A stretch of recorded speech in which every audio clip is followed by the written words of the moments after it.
its obligation to shareholders. It'd be nice to hear what Glenn has to say later with Child Lawyer Association, what were the claim that they had, and see how this fits into the discussion. Can we, John Mark, and then we come back to other questions from everybody? Yeah, so you want me to upload your website? Yeah, just so I can show a little bit of it.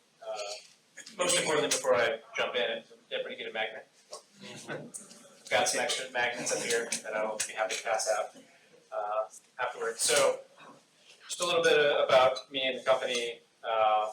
I actually got my MBA here, and this building wasn't here, but and my computer engineering degree at UNM as well. So it's nice to come back and be able to talk on the panel.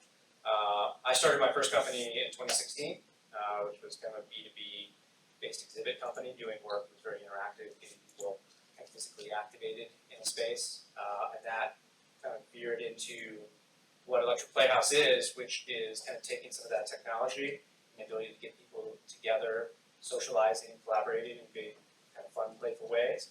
And now we're building an entertainment complex, essentially 24,000 square feet of fully interactive, immersive digital playgrounds that can be essentially changed at any time with simple controls and simple mechanisms for timing. So essentially you could have a space world changed over to a water world, changed to a white labeled event for a corporate client, just a flip of a button. So the entire space is a digitally immersive, changeable space. And we're going to show a little bit of just the website here. It's playing on the small screen over there. Yeah, it's playing on the screen. You've got for help. So I'll give you a little bit about where we fit into the B Corp part of this. So we started out, as someone mentioned, they were a C Corp. We are currently a Delaware-based C Corp. And we're really interested in taking the concept that we have and making sure that we're providing the benefit. And we have three key things that we think are really important from that benefit side. The first one is sustainability. When you see some of the images here, and we have a giant box filled with projectors and tons of technology.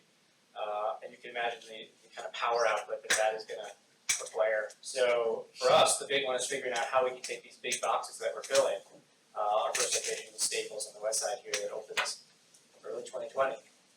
And you know, how can you make a building that size with that kind of power requirement something that can get to net zero? That's ultimately our goal is that our locations become net zero properties that at least make up for the power output that they require to be these big entertainment venues. You can see some of the dining stuff that we did early on, so the holiday event last year. The second thing that we are really pushing and trying to be better at is having a diverse workforce. And I think that is very key in today's market. And we started out as a bunch of white guys, and so we realized the error of our ways and are working really hard to try to find a way to make sure that we have a really inclusive workforce and represent more of New Mexico and all the locations that we're going to go into as we grow. And the third one, which I think is really important and be interested to see how we can the community evolve, but we think the physical active play component can become something that we really use as a community booster. With schools removing physical education and kind of limiting the time that people are playing, and particularly kids, and we give our space, out to the community in some way that allows them to make up that loss of physical activity, get people off the couch, get them moving around, playing, try to figure out how we can actually put that into language that we can hold ourselves accountable for providing that benefit to the community. So we are currently pursuing both the B Corp certification and becoming a Delaware Public Benefit Corp. So we are just finishing up our first capital raise, and so we're looking to essentially move to the Public Benefit Corporation structure as soon as that's over. And went through our first round of seeing how we stack up against the requirements for the B Corp. We've got a little bit of work to do, but we're right at the beginning of the process, but we think that maybe by the end of the year or early next year, after we get our doors open, we'll be on our way to being certified properly. So this is a general overview. I'd love to talk more specifically about questions that about what we do, and it's a little hard to see, but if there are things you want to know about why we're doing it, questions that, any questions I can answer? Karen? So hi, I know we've spoken before, but as a mom of two young boys, this is so exciting for me. And two young boys who love video games, by the way, and hate that I limit it to 1 hour a week. Yeah, I'm a stickler. So this, is there, I also really love the socially minded part that you're trying to sort of recruit a diverse workforce. And I'm curious about ways that we at Anderson can help you maybe think about that and do that. I know Drew informed me you guys are hiring interns, so I think. Yeah, I'm sorry, I should have introduced some folks in the room, Drew, who's our VP of Business Development, so any really important questions, ask me. Amanda is also a new person working with us as well in the corner, so. Yeah, I think, actually Drew and I just talked about this this week, about how we put processes in place with local universities, UNM course, CNM, some of the coding boot camps, right, get some of the diverse workforce that's being trained here and pipeline them into what we're doing. I think that's very key in the process of becoming really the diverse workplace that we want to be. So, yeah, I'd love to talk more about it. So I know I asked you this question when we talked earlier. So I'm just thinking about how much we talk about constraints, that we don't have a benefit corporation legislation in New Mexico. And here you are, you're saying, I'm gonna go to Delaware, I'm just gonna become a benefit corporation and corporate in Delaware. I don't know if you have any thoughts on sort of, is that hard? Like, why isn't more people doing that? Why isn't more startups in New Mexico doing that? Why are we waiting for a legislation to come through? I don't know if I have a really good answer to that question, but the reason that we're doing it in Delaware partially is because we're already incorporated in Delaware. Partially we're following a little bit in Meow Wolf's footsteps, and so they went a certain path, and Drew worked for Meow Wolf is kind of helping us take a similar path. But to the other side of it, I'm not sure why more companies aren't just doing it. To be honest, I think the triple bottom line is something that should be, the corporate social responsibility class that I took here at Anderson was actually the one class I really remember from my MBA.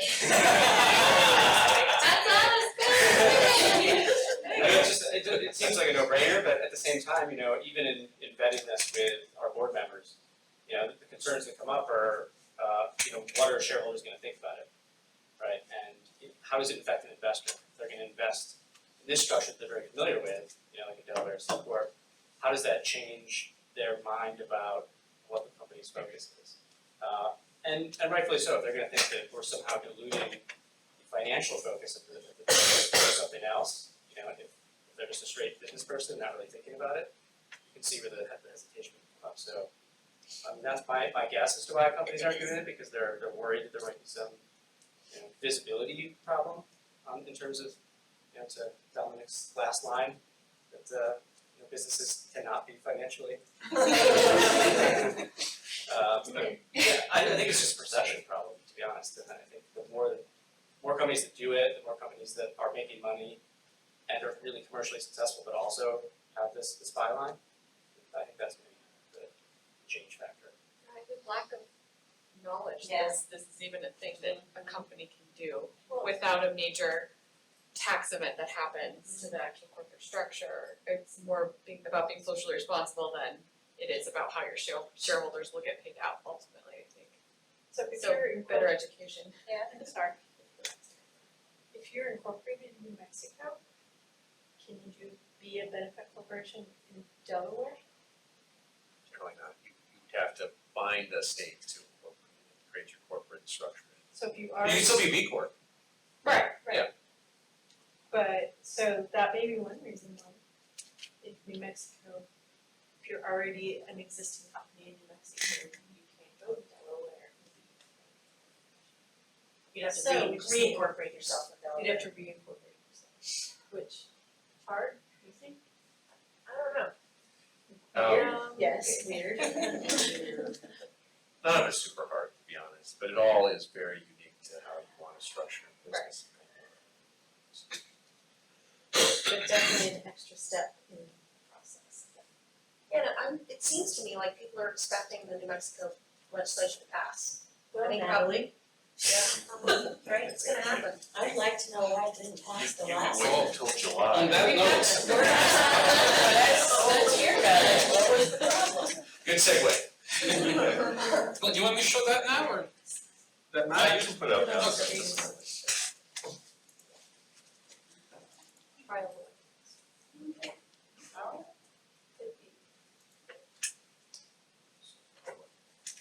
That's, So rather than take those steps to go to Delaware, you might just wait just a little longer.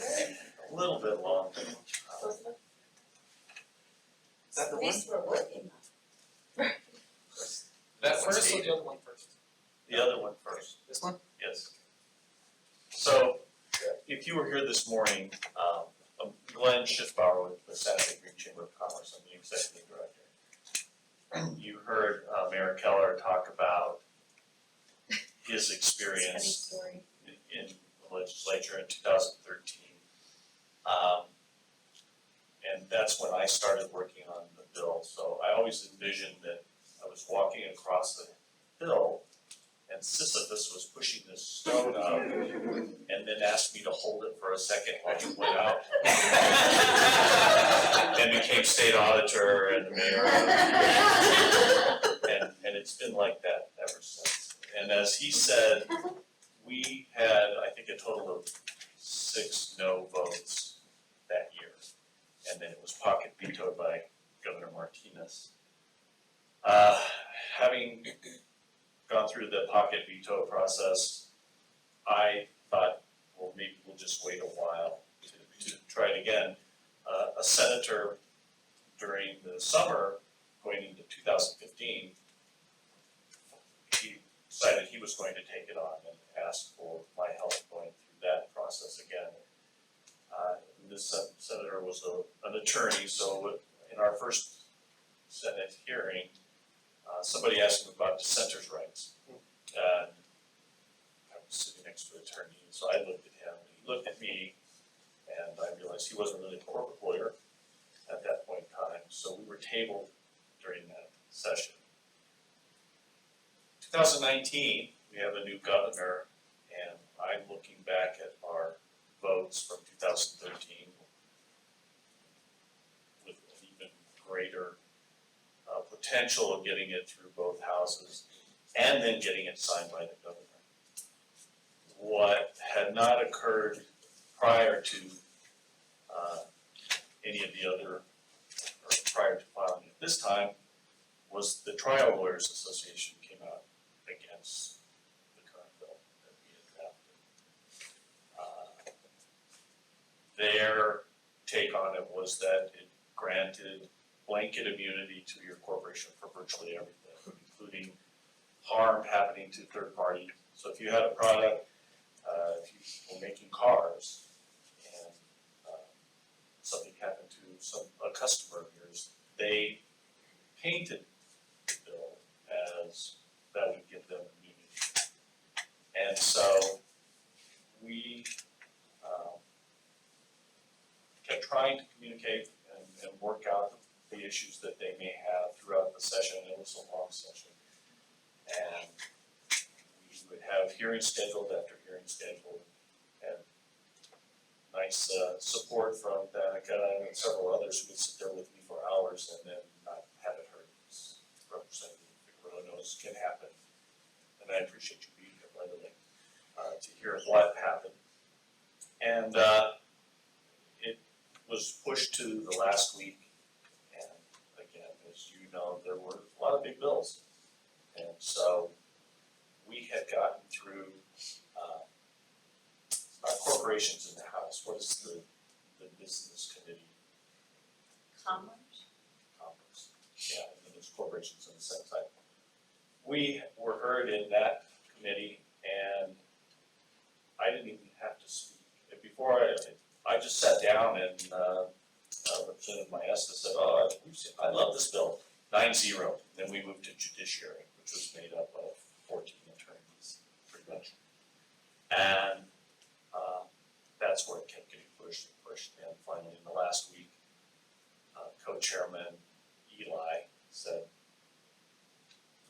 this needs so much work, and there's so much going on. It got tabled as well. In the meantime, or through the summer, we have been working with Speaker Egolf's office and have had some good conversations up until this last Wednesday with Co-Chairman Eli, who was also past president of the Trial Lawyers Association. And think that if we had put together a hybrid of the original bill, which was a very simple bill, and take out some of the more confusing language so that somebody can't hang their hat on this blanket immunity issue, that will have full support from judiciary, trial lawyers. And I think that the overall feeling is pretty positive that it would pass. However, as you know, in order for this bill to be heard, it has to be coming from the governor's call. And I have heard a variety of different stories about that, from, I think we can do it, there's, the speaker's got a big list that he wants to put in, and Senator Worth, who's a proponent of this bill, has got some clout too. She's probably gonna call about 4 bills. So I don't know where we're going to land there. What I think will be helpful, because if you wanna put up the other one, this was where we would have been in 2013. Last year, I was pleading with everyone for us not to be the last state in the Southwest to adopt this. As of last week, we are the last state in the Southwest as Oklahoma passed their legislation.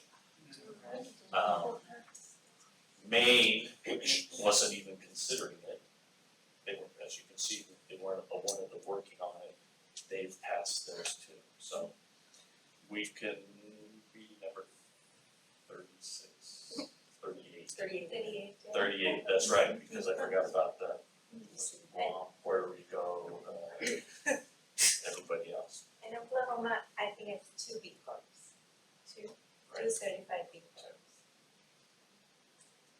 And enacted legislation. And active legislation. Glenn, did the New Mexico legislation that's been proposed differ from what some of these others in respects that kind of caught the fire of our defense lawyers group? Yeah, I think that there are some differences in about half and half, and maybe Dominic knows a little bit better than I do. On the phone call that we just had with the Speaker's office, and Damon Eli was the attorney that has drafted most of the legislation for BLAB, William Clark. So, I think since that first map to this one, it's probably evolved and morphed a little bit throughout that period of time. But the overall tenor of the bill and the intent has not really changed. And I think that what we were able to convince Representative Eli was that this is really the point of it, and they really are the same. There may be a little more language in some of the immunity clauses than we had in the first one, but out of the 14 members of the judiciary, 12 of them had already voted in favor of it before. And it was just, I think that, as Drew and I have spoken before, there's a little more strategic ways to go about it.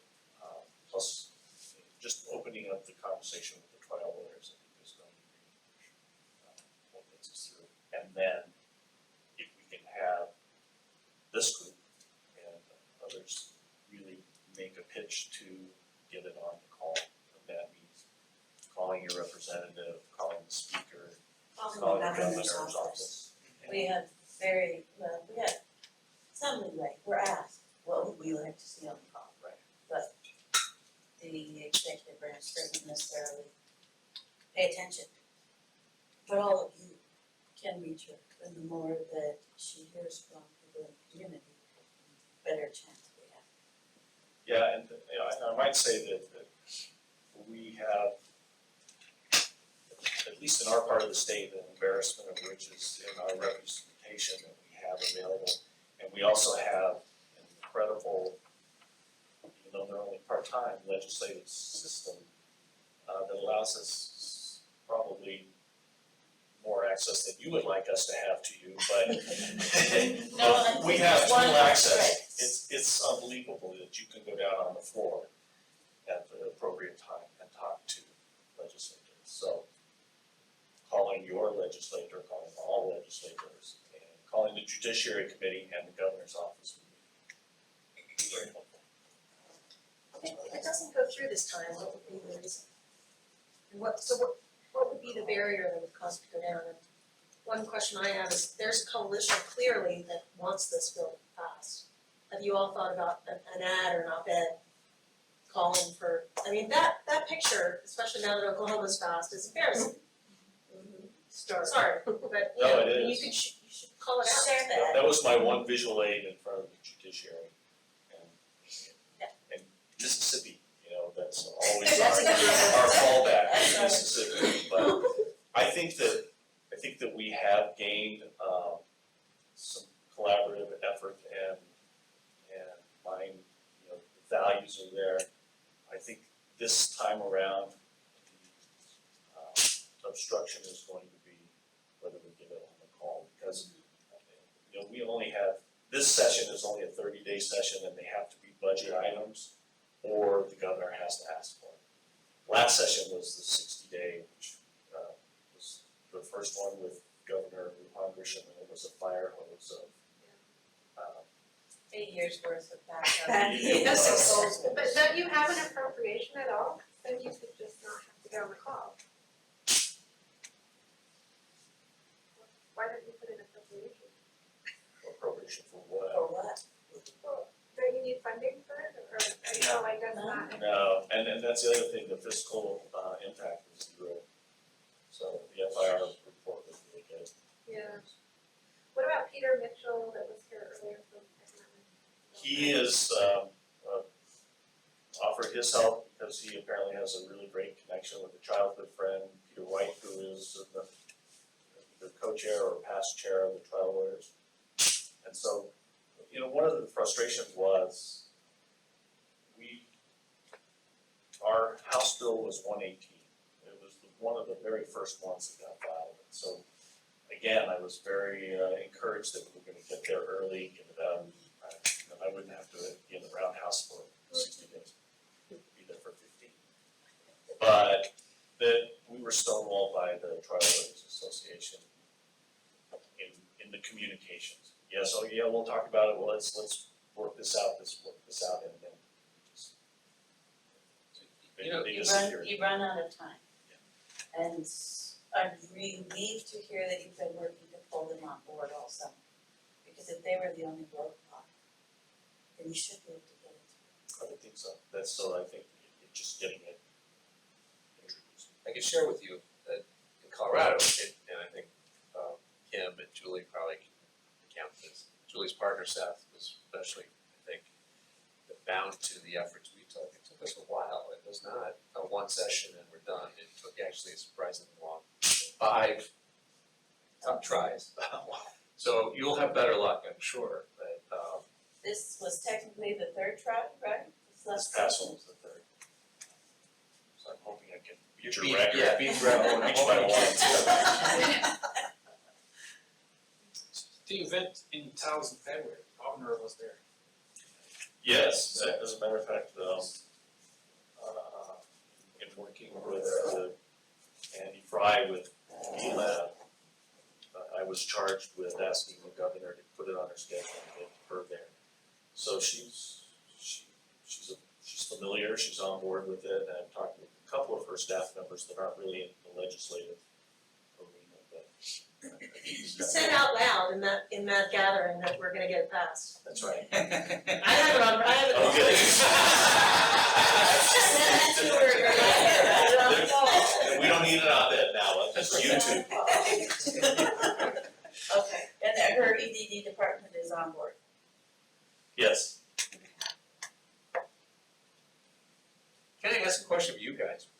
is it important to you? I think I can guess, but why is it important to you all here to have benefit corporations? The map? Right, I mean, that's part, I guess it's part of it, yeah.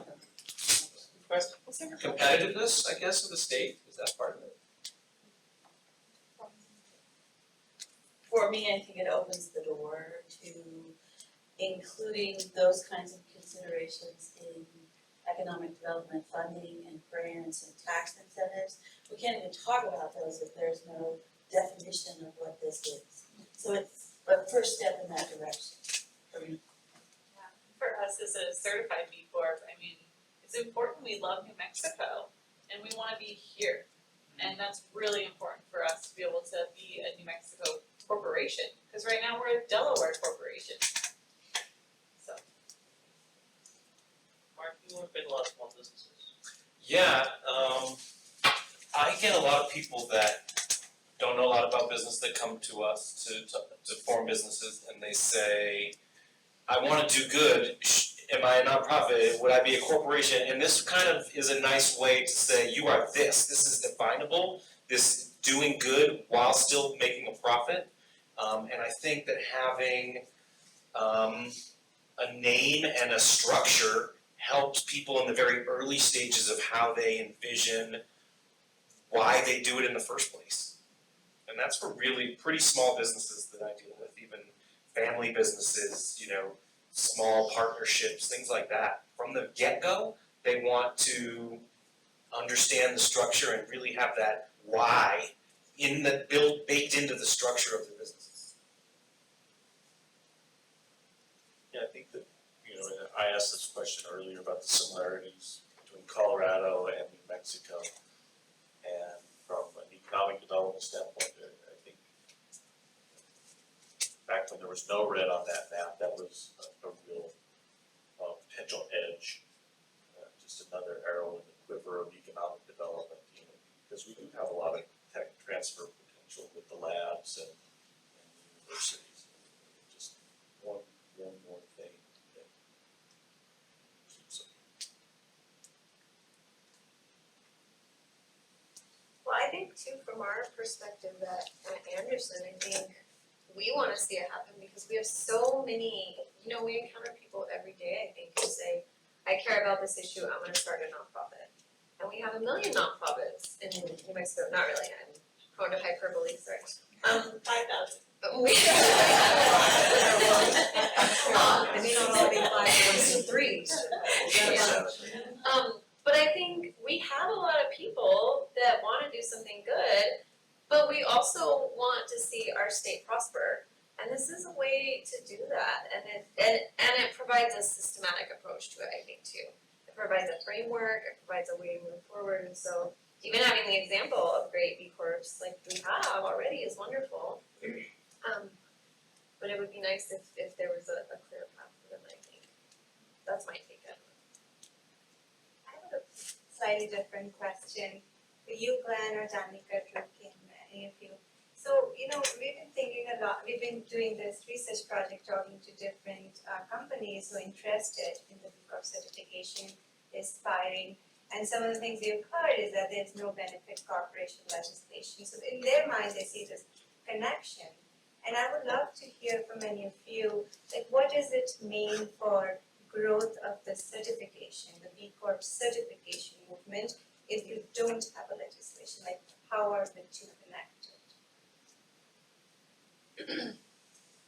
I think it's probably more cultural than anything else. I mean, even this conversation we're having right here, there's companies that, Meow Wolf and Tauskita that went down that path anyway because they saw their people, growing globally and they said, oh, I wanna be a B Corp, and they became a B Corp anyway. But, if the state is being perceived at a cultural level as not embracing the notion of that kind of freedom to choose to build a business that way, as evidenced by not passing the legislation, then it causes almost like a poison pill, well, maybe this isn't a good place to do it that way, or maybe this is not where I should be, those kind of sub-level self-conversations. That's probably how I view it. Yeah, and I think we also have the awareness factor, not that many people know about the B Corp, but if you went to the Secretary of State's office and that was one of your options, you'd be like, what is that? Yeah. And like go home and figure, and like research, but we just, like not very many people know what it is in our state, and I think that's a shame as well. Think about how many businesses in our state are intertwined with the uniqueness of our state.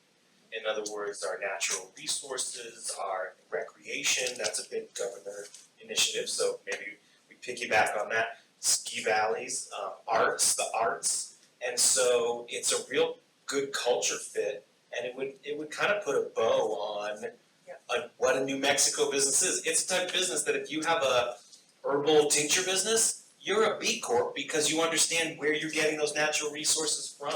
If you're a ski valley, you're a B Corp because you understand that you're in concert with good use of the land. And I think that's what New Mexico is, and the fact that we don't have this is like a poison pill, or it's like a little disconnect or cognitive dissonance or something like that. It sort of feels like New Mexico should have been the first red Yeah. spot. In the Southwest, it really does. And this from an outsider from Colorado, I look at it, and go, yeah, this is what I've done. You guys should have had it. I feel better now.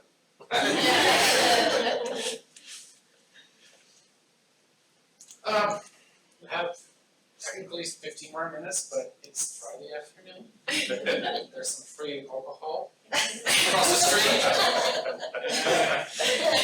have 7 more questions. Most popular person.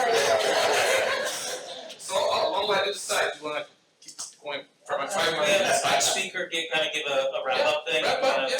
their impressions or something that they'd like to kind of give. Yeah, let's go from here or something like this, yes. Yeah, well, thanks again for allowing me to be here. Even though we're not in B Corp yet, it's really great to be on the path and to hear, the legislation. But, I didn't know much about this myself, so we talked about the education curve, right? I didn't know what a B Corp was before this year, and I've learned so much just in the last 4 or 5 months that it really is something that I think the state needs to put first as a priority. So hopefully we can help put that message out there. So. Yeah, thanks for having us. Thank you. Yeah, I think I also remember my corporate responsibility course here, not in this building. As a matter of fact, I think when I took it, a case study was on exploding pintos. We still talk about it. The car. Yeah. Horses, the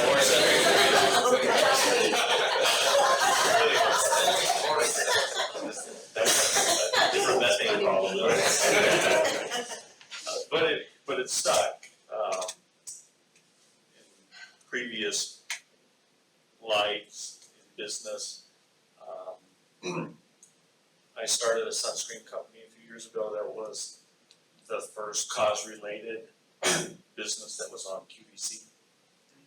And that morphed into a skincare company, despite evidence, that was all locally made, all natural, and this was all in northern New Mexico. So these things stick with you.